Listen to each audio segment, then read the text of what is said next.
Hola amigos, ¿cómo están? We're gonna continue in the past. Hoy vamos a hablar de el imperfecto.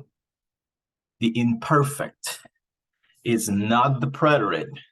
It's not the preterite, it's the imperfect. We are still in the past tense, but we are going to talk about this one, the imperfect.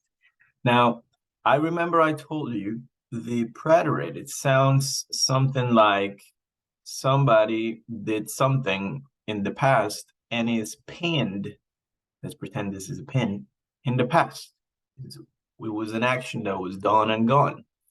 El imperfecto is more like something like this. You are in the present right now, right? And you did several things in the past in various moments of the past. Maybe they were continuous, maybe they were not, maybe they were a habit, maybe they were not, but they were ongoing all the time in the past. It's like saying, I walked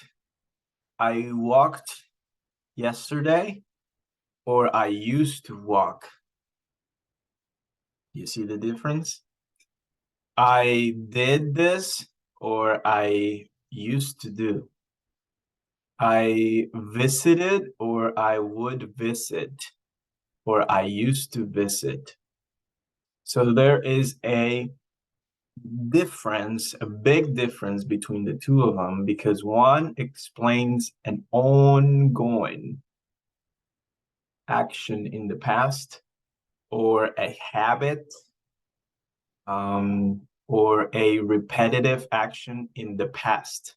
Something that is still done and gone, but it implies a habit. It implies an action occurring in the past. So I hope that's clear. Now, the thing with the imperfecto is that just as the preterite, it also follows a template when it comes to conjugation.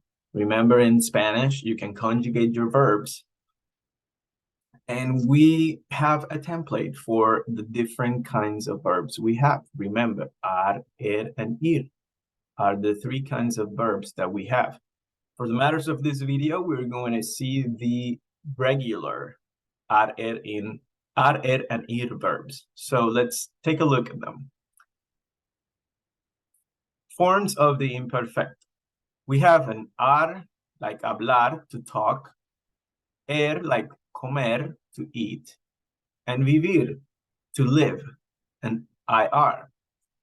If you take a look at the ER and IR, they have the same endings. So these are brothers right here.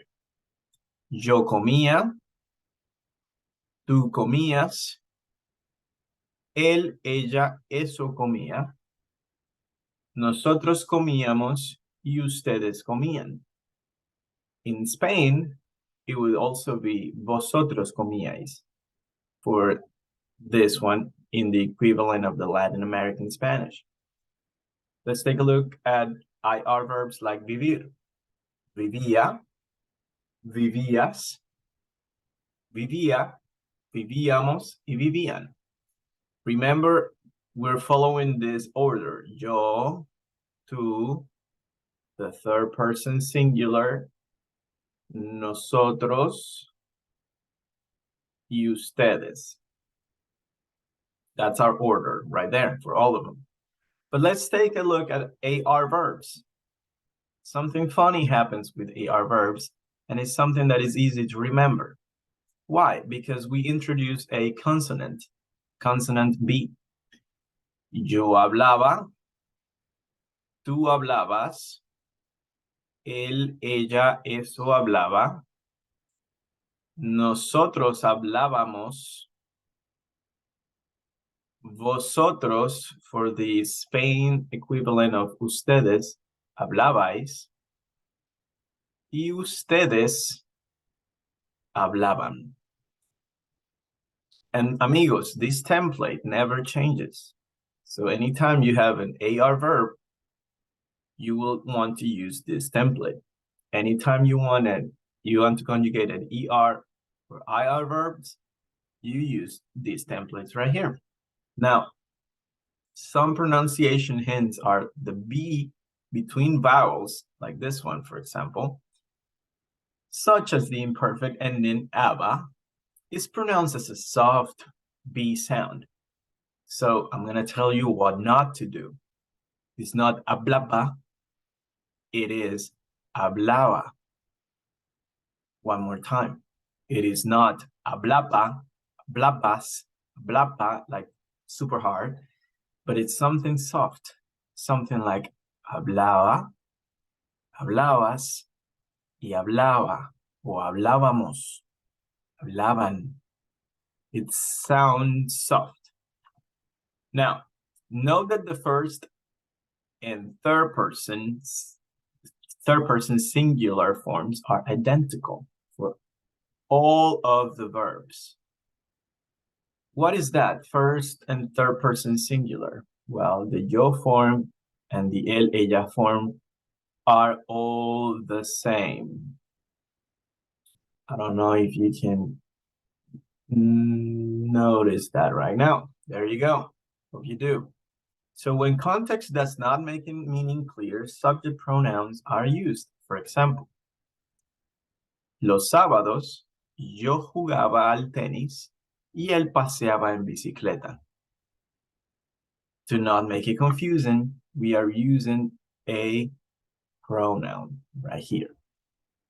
So just to summarize it, we have a template that it's the same for the two kinds of verbs, ER and IR, and it's different for AR and introduces a consonant. And once you know the concept of the imperfecto, which is a habitual action, is a habit, is an ongoing action in the past, is way different than the preterite, you understand how to use it, when to use it, and expressing actions like I used to or he used to, meaning that it was maybe a habit or something that used to happen a lot. So anyway, I just hope that this video helps you practice and remember a lot of your grammar and put it into practice. Or maybe if it's your first time seeing the imperfecto, for you to put it into practice right away.